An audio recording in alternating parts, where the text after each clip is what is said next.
Селям алейкум. В настоящее время одной из самых актуальных проблем детей и подростков является избыточный вес и ожирение. Это может привести к серьезным заболеваниям не только в детском, но и во взрослом возрасте. Эту тему сегодня мы пригласили обсудить врача детского эндокринолога Айше Аметову. Хош келдіңіз, Айше ханум. Айше ханум, что такое ожирение? Селям алейкум. Ожирение – это многофакторное заболевание, которое может быть наследственного или приобретенного характера, которое характеризуется избыточным накоплением жировой ткани в организме. Какие существуют формы и степени ожирения? Существуют следующие формы ожирения. Это алиментарное ожирение, то есть ожирение, обусловленное избыточным поступлением пищи, ожирение на фоне приема определенных лекарственных препаратов, ожирение на фоне опухолей гипоталамуса или опухолей головного мозга, а также хромосомное и генетическое ожирение. Чаще всего встречается именно алиментарное ожирение, которое характеризуется избыточным поступлением калорий на фоне гиподинамии или малоподвижного образа жизни, плюс наследственная предрасположенность. На сегодняшний день все больше и больше детей и подростков страдают этой проблемой ожирения. По вашему мнению, почему? Первой причиной лишнего веса у детей и подростков является малоподвижный образ жизни, проведение длительного времени у экрана, неважно, гаджета, телевизора, компьютера, а также несбалансированное питание. Нарушение режима дня и питания, это переедание, это сокращение приема пищи до 2-1 раза. Также длительное проведение за компьютерами, за гаджетами, то есть увеличенное экранное время у ребенка. Кроме того, это малоподвижный образ жизни. У детей до 18 лет диагноз ожирения ставится на основании индекса массы тела, который может родитель рассчитать самостоятельно. Для этого нужно знать всего лишь рост и вес ребенка.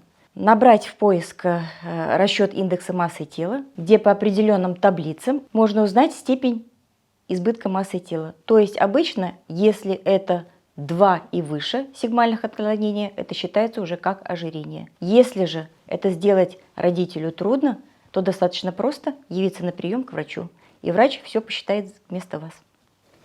А какие осложнения дает ожирение? Почему так важно уделять внимание ожирению у детей и подростков? Потому что именно в этом возрасте закладывается, так сказать, здоровье на всю оставшуюся жизнь. То есть какие осложнения могут возникать у детей, у которых есть избыток массы тела или ожирение? Это в первую очередь артериальная гипертензия, то есть осложнение со стороны сердечно-сосудистой системы. Это нарушение функции желудочно-кишечного тракта. Страдает опорно-двигательный аппарат, костная система, потому что лишний вес давит на костную систему. Также это вносит и нарушение в психологическое состояние ребенка или подростка, потому что это дискомфорт, это насмешки подростков, насмешки сверстников, это плохая собственная самооценка и развитие депрессии в результате насмешки окружающих, что очень чувствительно для детей в подростковом возрасте. Как лечится ожирение? Значит, основной принцип лечения ожирения у детей и подростков – это, конечно, сбалансированное питание и подвижный образ жизни. Причем участвовать в этом сбалансированном питании и подвижном образе жизни должен не только ребенок, а прежде всего его родители. Потому что именно родители закладывают правила пищевого поведения и физическую активность. Не должно быть так, что ребенок сам по себе, а родители сами по себе.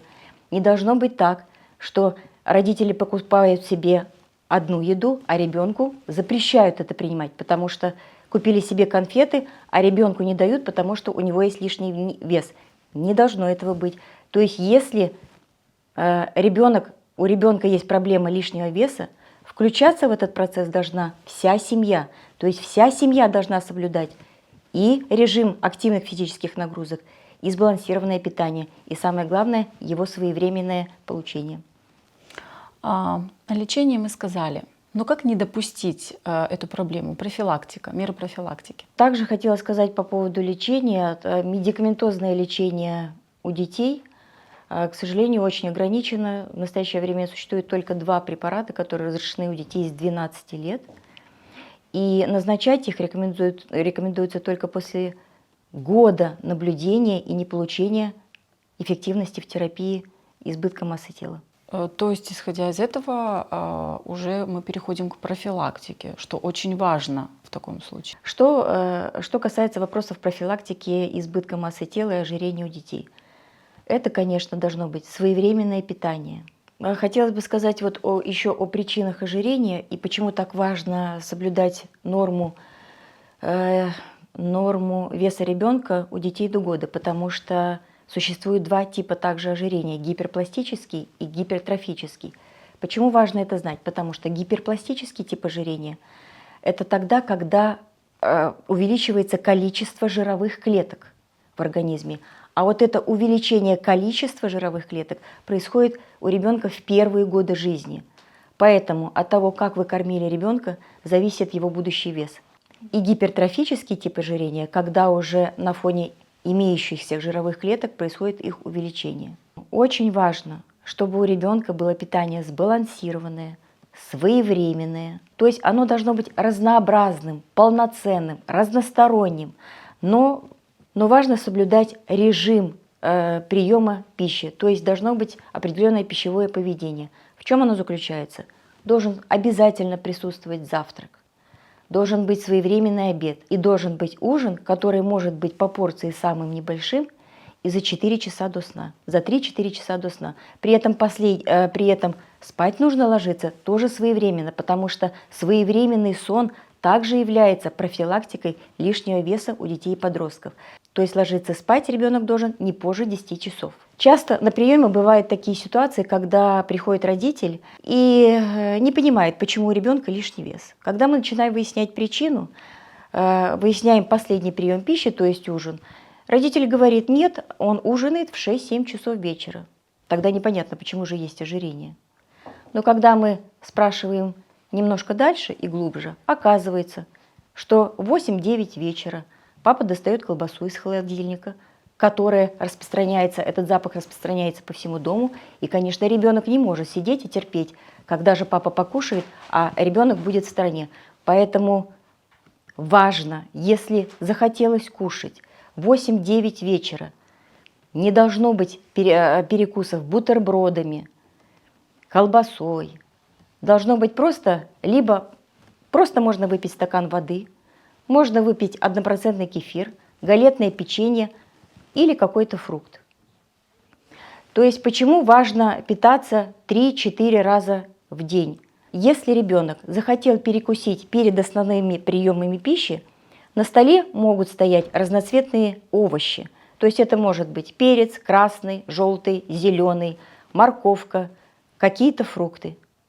Чтобы ребенок не чувствовал, что его ограничивают и как-то ему что-то запрещают.